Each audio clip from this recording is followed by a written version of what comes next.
Assalamualaikum warahmatullahi wabarakatuh. Al-Fatihah ila hadatin Nabi Mustafa Muhammadin sallallahu alaihi wasallam wa ala alihi wa sahbihi wa dzurriyyatihi wa ahli baitihi wa jami'il anbiya'i wal mursalin wa syuhada'i was sholihin wal ulama'il amilin ala hadiniya wa kulli niyatin salihah. Al-Fatihah. A'udzu billahi minasy syaithanir rajim. Bismillahirrahmanirrahim. Alhamdulillahi rabbil alamin. Ar-Rahmanir Rahim. Maliki yaumiddin. Iyyaka na'budu wa iyyaka nasta'in. Ihdinas siratal mustaqim. Siratal ladzina an'amta 'alaihim ghairil maghdubi 'alaihim waladdallin. Amin. Allahumma salli wa sallim wa barik 'alaihi wa 'ala alihi. Allahumma salli 'ala Muhammad ya Rabbi salli 'alaihi wa sallim. Allahumma salli 'ala Muhammad ya Rabbi salli 'alaihi wa sallim. Fi hubbi sayyidina Muhammad nurul libadil huda mutammam. Allahumma salli 'ala Muhammad ya Rabbi salli 'alaihi wa sallim. Qalbi yahinnu ila Muhammad ma zala min wujdihi mutayyam. Allahumma salli 'ala Muhammad ya Rabbi salli 'alaihi wa sallim. Ma li habibun siwa Muhammad khairir rasulin nabil mukarram. Allahumma salli 'ala Muhammad ya Rabbi salli 'alaihi wa sallim. Syauqul muhibbi ila Muhammad afnahu thumma bihi tahayyam. Allahumma salli 'ala Muhammad ya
على محمد يا ربي صل عليه وسلم أحيا الدجى زمنا محمد مولاه سلمه وكلم اللهم صل على محمد يا ربي صل عليه وسلم أدعوك أحمد يا محمد يا سيد الرسل المقدم اللهم صل على محمد يا ربي صل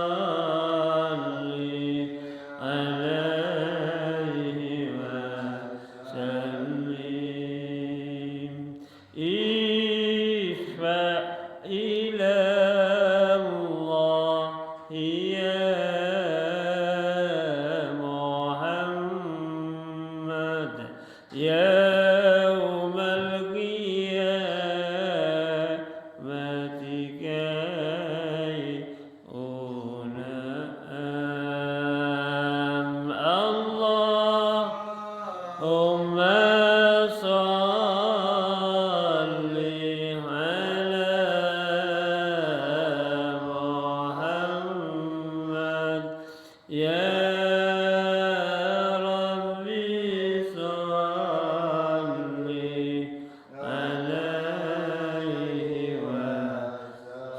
عليه وسلم اللهم صل وسلم وبارك عليه وعلى آله الجنة ونعيمها سعد لمن يصلي ويسلم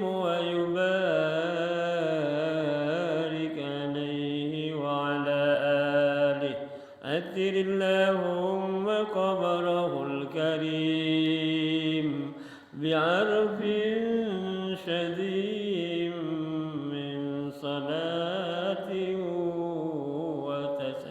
وتسليم اللهم صل وسلم وبارك عليه وعلى آله. Mudah-mudahan dengan bacaan salawat Nabi kita semua nanti mendapatkan syafaat dari Rasulullah SAW, khususnya ketika kita ada di Yaumil Mahsyar menghadapi segala macam ujian dari Allah. Di Yaumil Mahsyar kita mendapatkan pertolongan dari Rasulullah SAW. Amin Allahumma amin. Hadirin hadirat yang saya muliakan, alhamdulillah kita malam ini bisa bersilaturahmi thalabul ilmi di Langgar Hidayah Kauman. Kebetulan minggu kemarin sedang ada tirakatan di berbagai RT RW itu. Jadi di sini diliburkan karena semua jemaah khususnya yang hadir pada pengajian rutin sebelumnya itu pada malam Sabtu kemarin itu mengadakan acara bersama masyarakat di kampung masing-masing, termasuk di sini. Jadi alhamdulillah pada malam ini Allah Subhanahu wa taala mentakdirkan kita bisa berkumpul kembali seperti biasa. Alhamdulillah sampai detik ini kita diberi kesehatan oleh Allah dan juga kesempatan untuk menimba ilmunya Allah. Di berbagai kesempatan tidak bosan-bosannya kita menyampaikan keistimewaan orang yang sedang thalabul ilmi itu. Ada hadis dari Nabi Muhammad SAW berkaitan dengan orang yang menjadi guru, ngaji atau murid yang belajar ngaji. Kalau dalam forum seperti pengajian ini, kajian-kajian kitab atau hadis, bahkan ayat-ayat Al-Quran, masuk pada sabda Nabi di mana Rasulullah mengatakan al-alim wal muta'allim syarikan fil ajr. Rawahu Tabrani. Guru dengan murid, ya, al-alim itu di situ ustadz kalau bahasa Arabnya. Muta'allim itu adalah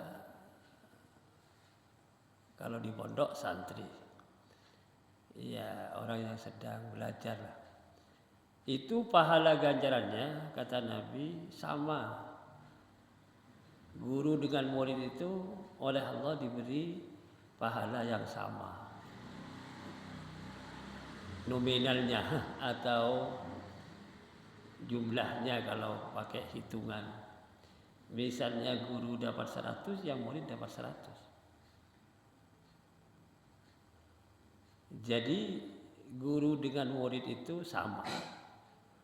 Kalau dalam pengajian umum, mubaliknya dengan semua yang hadir masing-masing itu dapat pahala ganjaran dari Allah sama.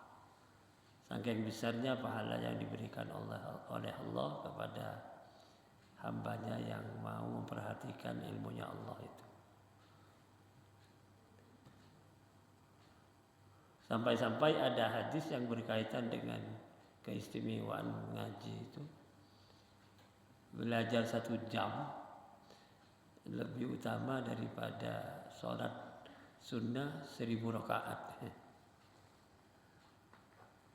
Kalau 1000 rakaat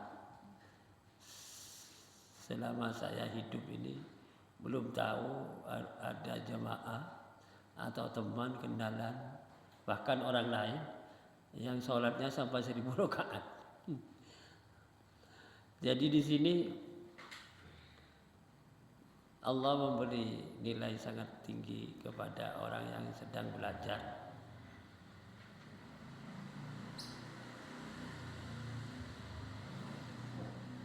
Hanya saja di akhir zaman seperti sekarang yang kita sedang mengisi jiwa kita dengan ilmu pengetahuan. Yang banyak itu bukan mengisi jiwa dengan ilmu pengetahuan tapi mengisi HP dengan pulsa kan itu yang itu di zaman akhir seperti sekarang. Ya mungkin asal untuk anak menimba ilmu juga ada baiknya juga ya. Tapi secara eksplisit kalau dalam hadis itu memang orang yang sedang belajar atau dia mengkaji ilmu yang berkaitan dengan sifat-sifatnya Allah, aturan-aturan dari Allah, itu pahala ganjarannya sangat besar. Namun demikian perlu kita waspada bahwa punya ilmu itu tidak semudah itu saja mendapat pahala besar. Ada sanksi yang sangat berat bagi orang yang punya ilmu tetapi dia tidak mengamalkan ilmunya. Dengan kata lain, ilmu yang dimiliki tidak bermanfaat terutama untuk dirinya sendiri dan mungkin keluarganya, bahkan teman yang lain. Makanya di dalam kitab ada yang namanya zubat. Zubat itu tembang atau nazaman. Dikatakan di dalam zubat itu Ibnu Ruslan mengatakan fa'alimun bi'ilmihi lam ya'malan mu'adzabun min qabli ubadil wasan.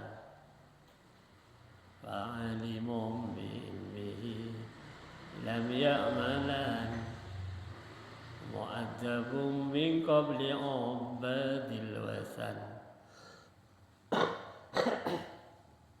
Artinya orang yang punya ilmu yang dimiliki tidak diamalkan. Bagaimana sanksi yang Allah berikan pada orang yang punya ilmu yang tidak mengamalkan? Mu'adzabun, dia akan disiksa oleh Allah min qabli ubadin wasan, sebelum Allah menyiksa orang yang menyembah berhala. Jadi sanksinya kalau dilihat teks ini lebih berat orang yang punya ilmu tapi tidak mengamalkannya daripada orang yang syirik. Orang yang syirik itu musyrik bahasa Arab. Yang menyembah berhala itu berarti dia itu mentuhankan patung-patung itu. Itulah musyrik dia, syirik itu. Jadi di sini yang perlu diwaspadai kita belajar ilmu, khususnya ilmu agama. Apa berkaitan dengan ilmu-ilmu yang lain? Iya, karena Allah Ta'ala memang menurunkan kepada hambanya rahmat dan nikmat berupa ilmu pengetahuan itu dua macam itu secara garis besarnya ilmu agama dan ilmu umum gitu ya. Bahasa Arabnya ulumud diniyah, ilmu-ilmu agama, wa ulumul kauniyah, dan ilmu pengetahuan umum. Pengetahuan umum itu lepas daripada ilmu agama, misalnya yang secara eksplisit tidak langsung berkaitan. Misalnya ilmu perekonomian, itu ya, ilmu kedokteran yang kita pelajari. Kalau bahasa bukan bahasa Arab misalnya, tapi bahasa Inggris, bahasa negara-negara yang lain, bahasa daerah dan lain sebagainya. Itu secara langsung dinamakan ilmu kauniyah. Sementara di zaman akhir seperti sekarang dikatakan cenderungnya orang itu mempelajari ilmu yang tidak berkaitan dengan akhirat, tidak berkaitan dengan agama. Lebih condong untuk mempelajari ilmu-ilmu yang saya katakan tadi di luar ilmu agama. Karena persepsi mereka itu kalau belajar ilmu agama itu tidak menghasilkan materi secara langsung. Akhirnya kurang begitu tertarik kepada ilmu agama. Itu di berbagai daerah, itu bukan satu daerah.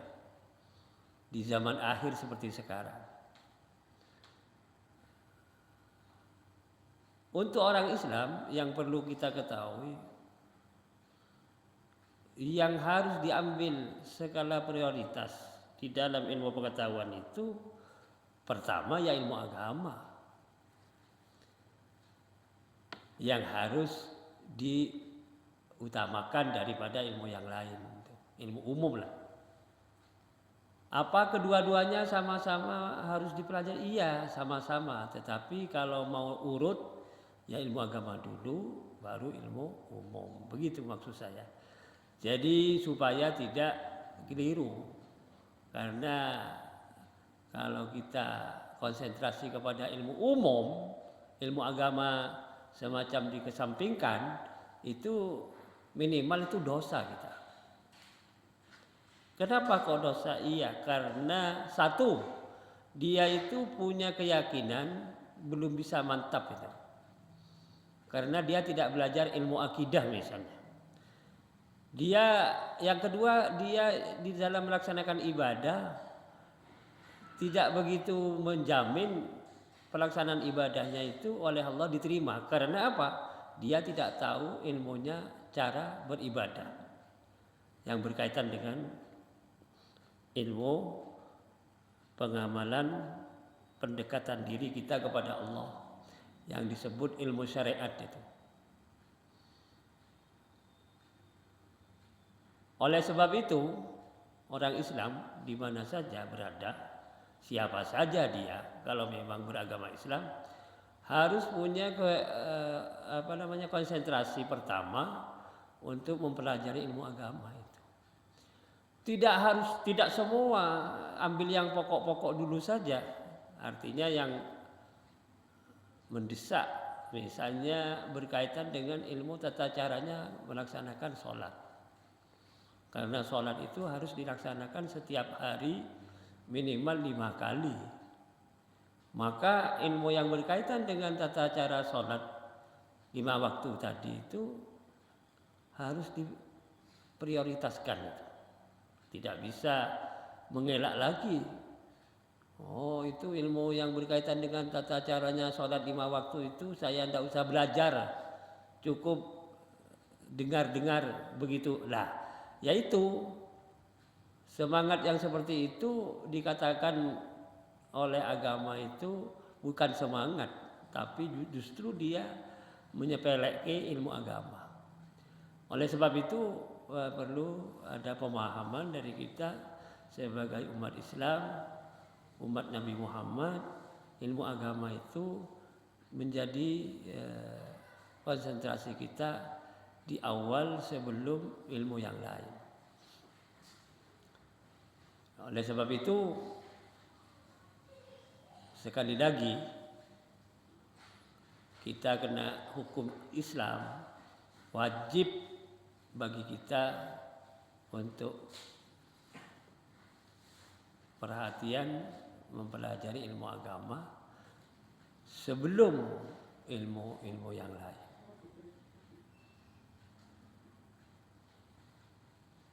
Ilmu agama itu yang perlu diperhatikan hanya 3 macam saja. Pertama, ilmu akidah itu berkaitan dengan keyakinan iman kita kepada Allah dan Rasul-Nya.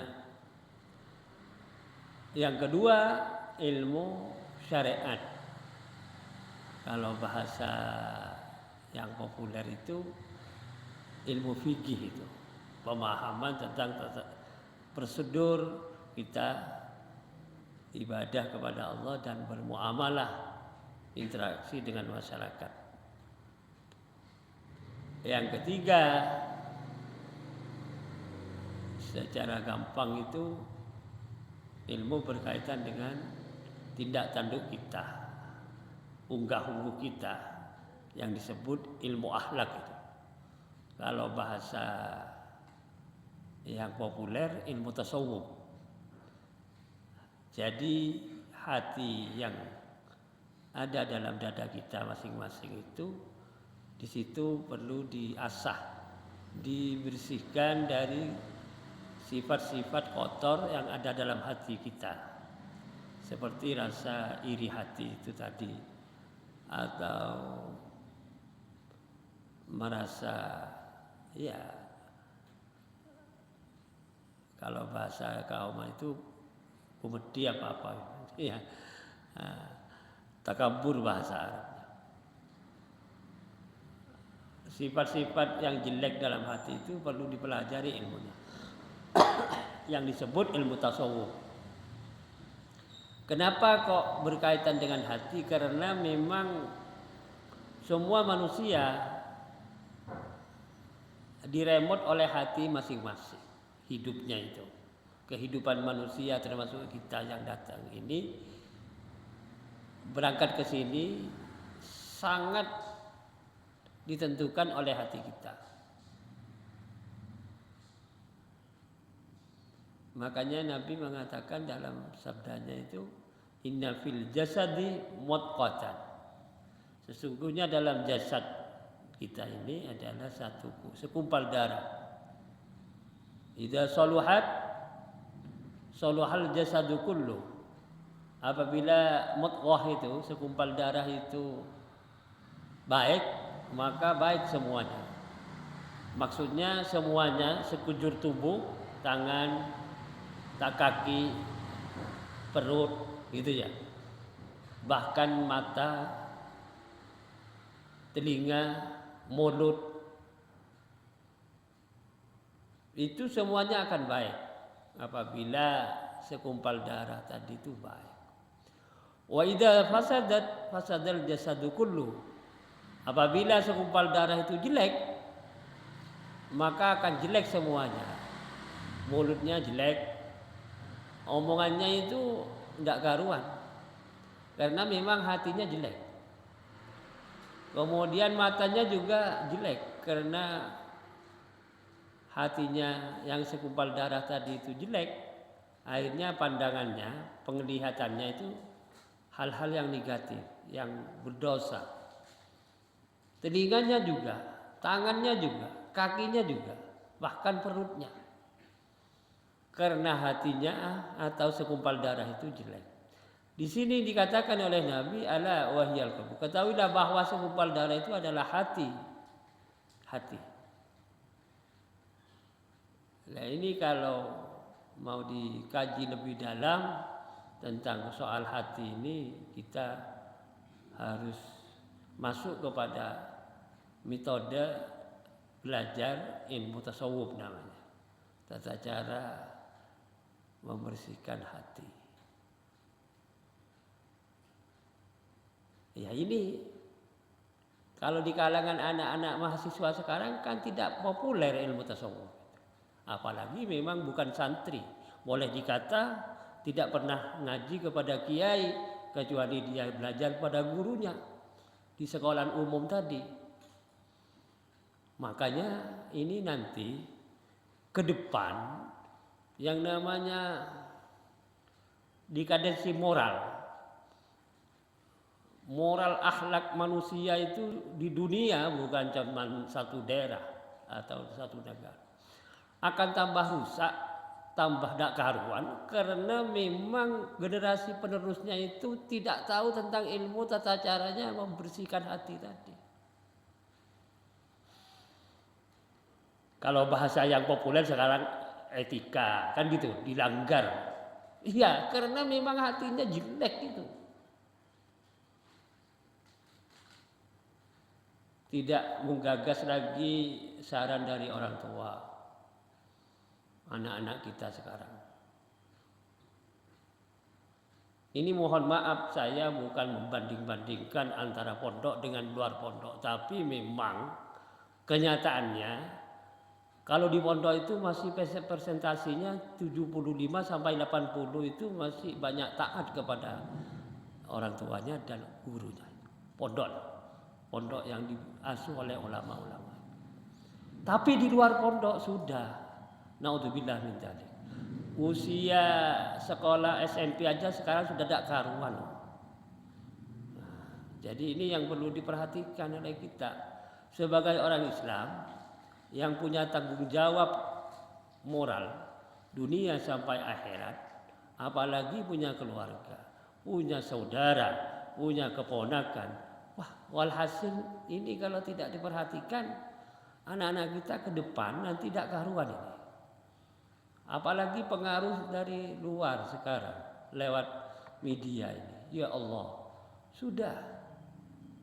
Jadi mohon lewat pengajian ini, orang tua siapa saja yang punya anak, punya cucu, punya keponakan, itu harus konsentrasi ke sana. Hatinya itu bagaimana anak itu ke depan, kan begitu. Tidak lalu dibiarkan begitu saja anak-anak kita itu. Soalnya nanti efeknya itu kepada orang tua juga. Bukan hanya sekarang, nanti kalau misalnya orang tua meninggal dahulu, anak ditinggalkan, moralnya jelek, bagaimana? Coba. Ini nanti kalau sudah begitu, tiap hari cuma ngirim dosa saja kepada bapak dan ibu yang ada di kuburan itu. Perilakunya anak yang tadi ditinggalkan tidak karuan itu, orang tua di kuburan itu sudah dikirimin tidak karuan itu. Nah, di sini yang harus diwaspadai. Saya melihat baca di yang kepeng-kepeng ini kan kalau dibuka macam-macam sekarang. Lah, usia SMP sudah tidak karuan. Sudah bermain dengan temannya yang bukan mahramnya. Sudah, kalau sampai itu terlanjur perbuatan tidak karuan sudah. Naudzubillah min dzalik. Kira-kira orang tua dosa dah? Ya bukan cuma dosa itu. Setiap hari dikirimi dosa oleh anak yang melakukan hal-hal yang negatif tadi. Ini memang harus ingat kita bahwa ke depan itu, masa depan kita itu masih panjang. Karena dunia yang penuh dengan hiruk pikuknya keadaan seperti sekarang. Kita hidup sebentar di dunia, meninggalkan anak yang tidak karuan misalnya. Naudzubillah min dzalik. Ini kita ada di kubur, di dalam barzah, belum di akhirat. Sudah dikirimi dosa dari perilaku anak yang ditinggalkan. Belum membahas tentang orang tua yang meninggalkan harta kepada ahli waris anak-anaknya. Wah, ini banyak juga ini yang menyebabkan anaknya itu bertengkar, kakak dan adik, keponakan dan bude, malah masuk pengadilan karena ngerebut tinggalan almarhumah itu. Ini persoalan penting ini. Kalau tidak diperhatikan, mengumpulkan harta sebanyak-banyaknya, anaknya tidak dididik dengan pengertian agama yang baik, akhirnya tidak karuan itu.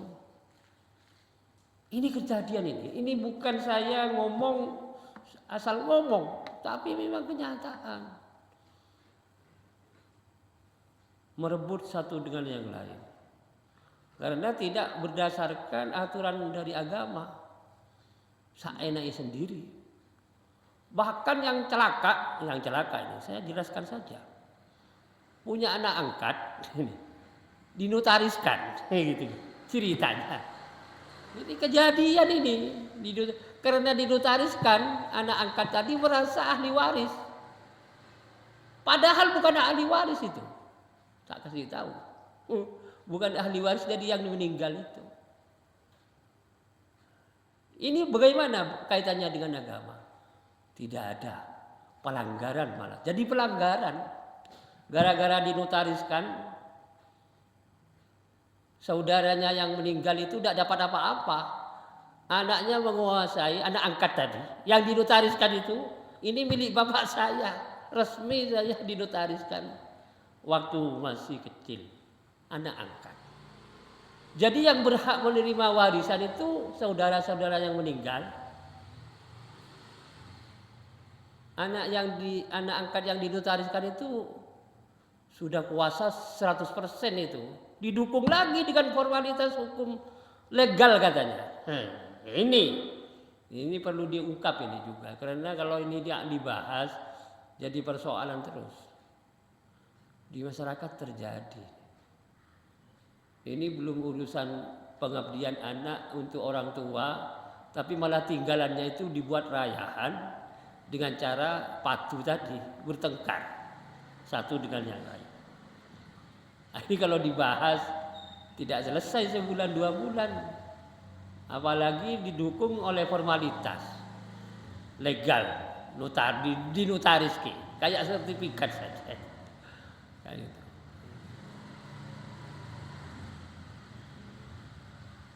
Ini begitu kayak saya telusuri semua karena memang tidak ada hati, tidak punya hati yang tadi yang baik.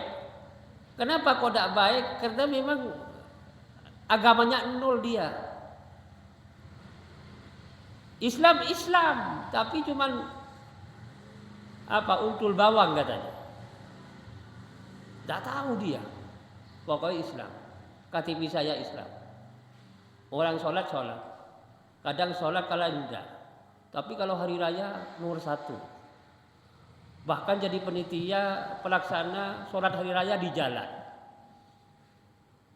Ini fakta ini. Tapi hariannya kalau sempat sholat, kalau tidak sempat tidak sholat. Nah, ini kejadian. Ini faktor yang ada, yang saya baca, karena agamanya nol. Satu itu. Dari kecil sampai dewasa, remaja sampai dewasa, agama tidak dikubur di situ. Dah, tidak perlu. Yang penting saya ini S1, S2, S3 bahkan profesor doktor misalnya, tapi agamanya nol. Tak tahu profesor apa kan gitu. Yaitu ini yang saya kaji dan saya teliti di masyarakat begitu. Jadi bukan masalah harus kita enggak. Agama itu cuma mengantarkan kita supaya kita jadi orang baik kan begitu. Prosesnya lewat memahami agama, ilmu yang lain itu nomor 2. Tadi masalah hati, Rasulullah itu kamu itu perhatikan doa di akhir sholat. Sampai-sampai ditetapkan di situ ya muqallibal qulub. Wahai zat Allah yang memutarbalikkan hati. Sabbit qalbi. Tetapkan hati saya ala dinika atas agamamu ya Allah. Di akhir sholat itu mau ngulak salam kan ada itu ya muqallibal qulubi sabbit qalbi ala dinika subhanaka inni kuntu minadh dhalimin. Berarti pelaksana sholat dari awal sampai akhir bermuara kepada penitik beratan hati itu tetap konsentrasinya memprioritaskan, mendahulukan agama. Ya muqallibal qulub, wahai zat Allah yang memutarbalikkan hati. Sekarang putih, bentar lagi hitam, bentar lagi abu-abu, bentar lagi hijau, bentar lagi kuning, bentar lagi merah.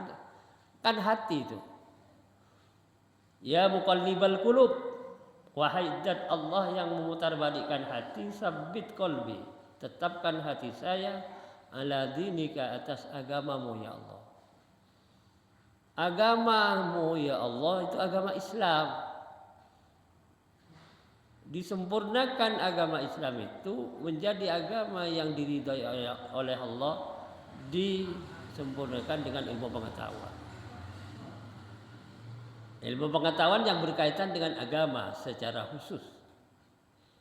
Nah, di sini agak dalam sedikit supaya kita agak perhatian dalam diri kita masing-masing. Doa di akhir salat itu menekankan awake dhewe itu perhatian pada agama Allah. Ya muqallibal qulub, tsabbit qalbi ala dinika. Subhanaka inni kuntu minadh dhalimin. Bapak-bapak, ibu-ibu, hadirin hadirat yang berbahagia, ini garis besarnya kita mencari ilmu pengetahuan di mana saja kita berada, ganjarannya oleh Allah dilipat gandakan.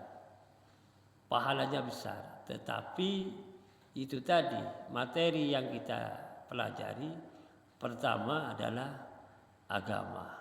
Ilmu agama maksud saya. Yang kedua ilmu yang lain. Monggo. Itu bukan dilarang belajar yang lain, tetapi agama itu nomor 1. Yang lain itu nomor 2. Jangan diwalik. Yang lain nomor 2, nomor 1 agama sakarpe. Bahkan tidak ada nomornya. Wah ini dosa kita. Mohon maaf, dosa. Kalau dikaji ilmu fikihnya dosa. Karena doanya saja tadi oleh Allah supaya ditetapkan kepada agamamu ya Allah. Doanya begitu. Masa orang yang sholat baca doa itu mohon maaf maknanya yang dibaca tidak direnungkan baik-baik, tidak menjadi kenyataan dalam keseharian, kan repot kita. Sekarang kalau punya alasan tidak tahu maknanya, terjemahan sekarang sudah biasa.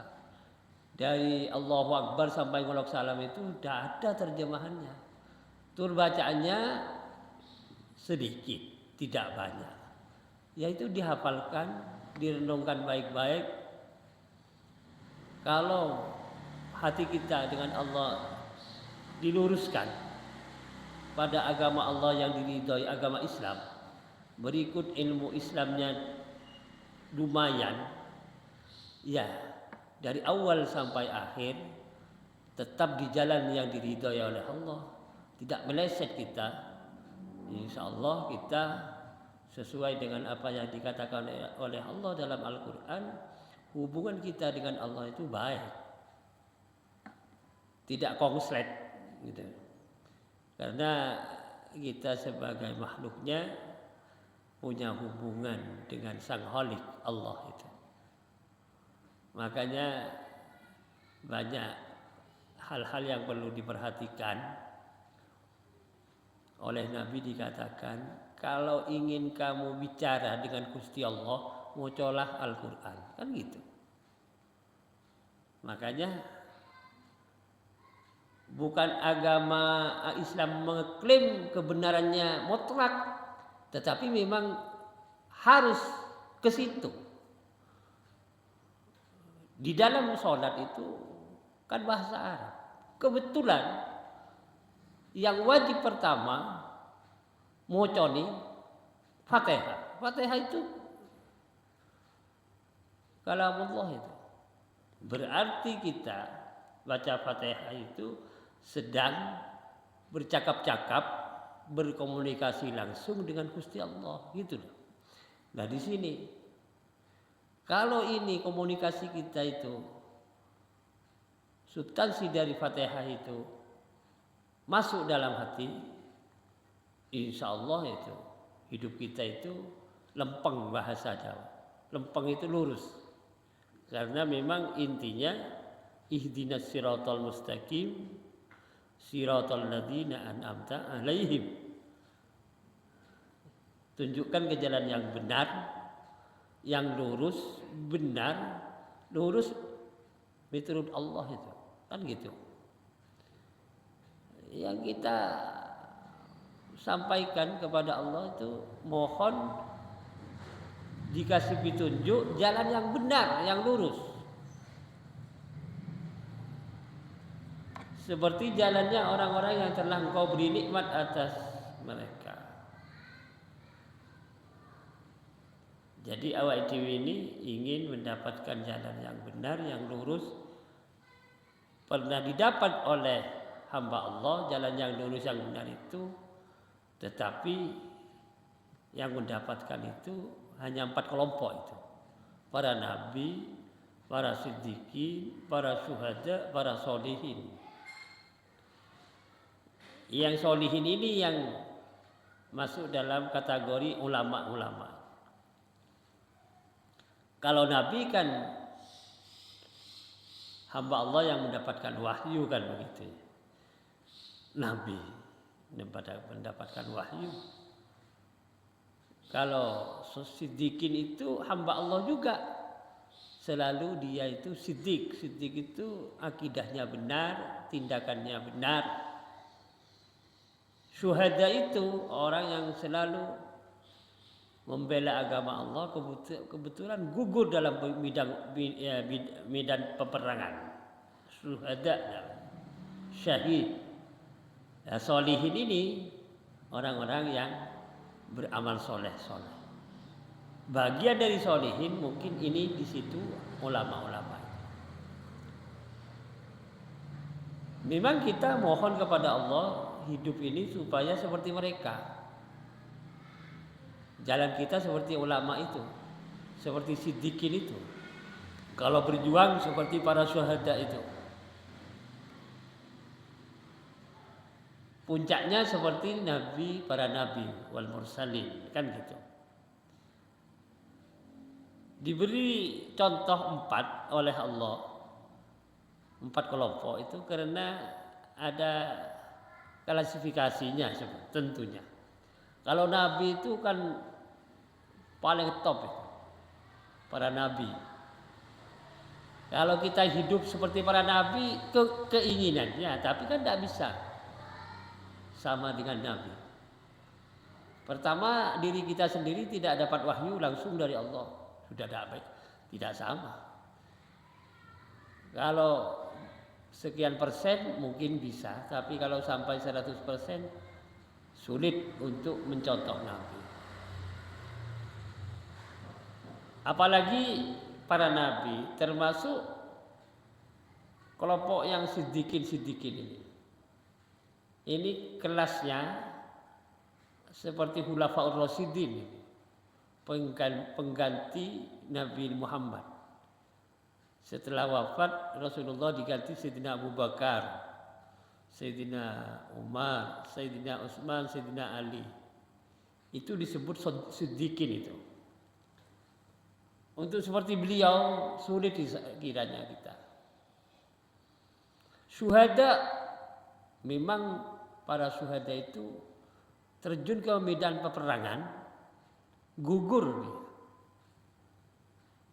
Kita perang sekarang itu bukan perang fisik, mungkin memerangi kebodohan itu juga sama. Makanya orang yang meninggal dunia dalam perjalanan mencari ilmu itu syahid, minas syuhada itu sebetulnya. Jarang kiranya manusia di zaman akhir itu mencontoh para syuhada. Kalau bisa bergabung di solihin itu, solihin, kelompok yang keempat, orang yang beramal soleh. Itu pun kan tidak bisa mencontoh 100%. Kalau para nabi dicontoh mungkin 5-10%. Mungkin para siddiqin 15-20%. Para syuhada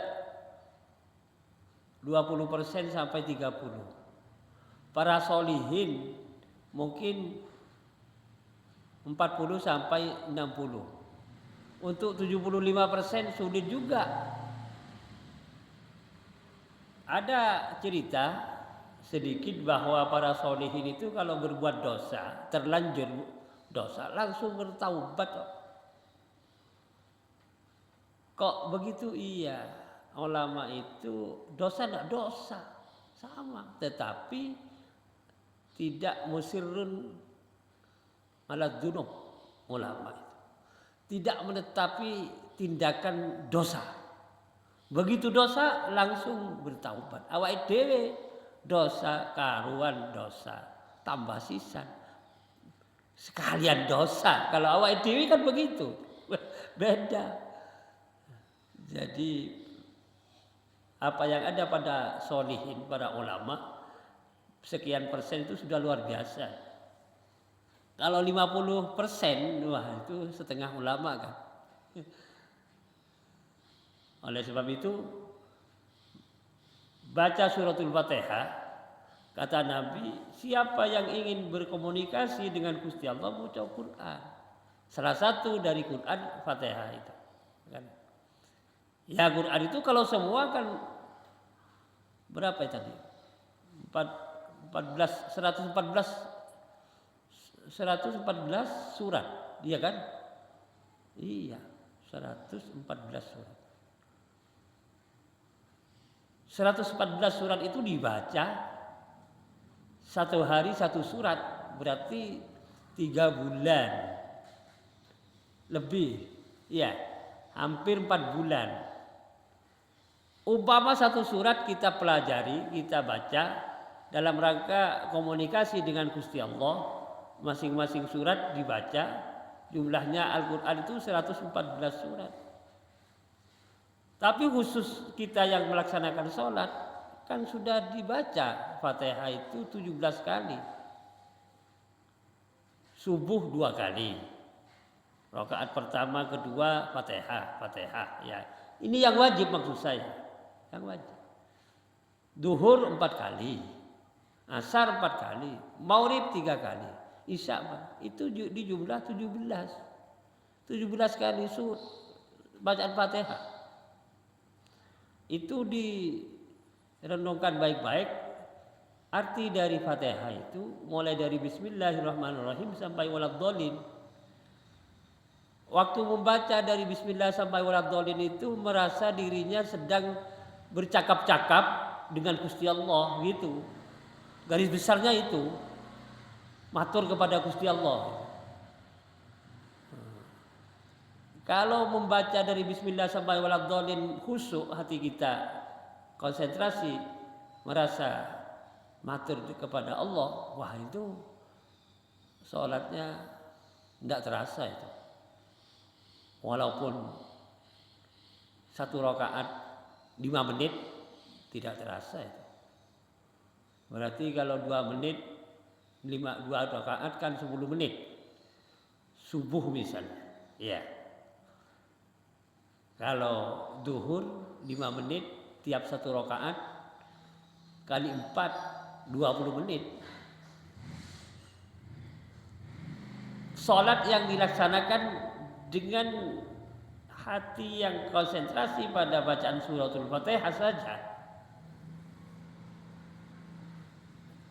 Kalimat per kalimat diterjemah dengan baik, direnungkan baik, baca dengan khusyuk, insyaallah nikmat itu melaksanakan ibadah salat.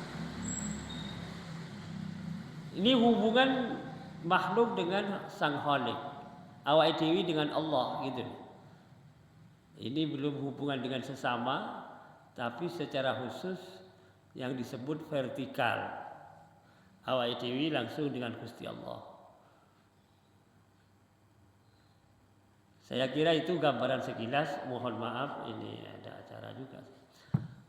Mari kita tutup dengan bacaan Maulaya sholli wa sallim daiman abada ala habibika khairil khalqi kullihim huwal habibul ladzi turja syafa'atuhu likulli hawlin mina ahwali muqtahim ya rabbi bi mustafa balligh maqasidan waghfir lana ma madha ya wasi'al karami. Al-Fatihah. Bismillahirrahmanirrahim. Alhamdulillahirabbil alamin. Iyyaka na'budu wa iyyaka nasta'in. Ihdinas siratal mustaqim. Siratal ladzina an'amta 'alaihim ghairil maghdubi 'alaihim waladdallin. Amin. Assalamualaikum warahmatullahi wabarakatuh.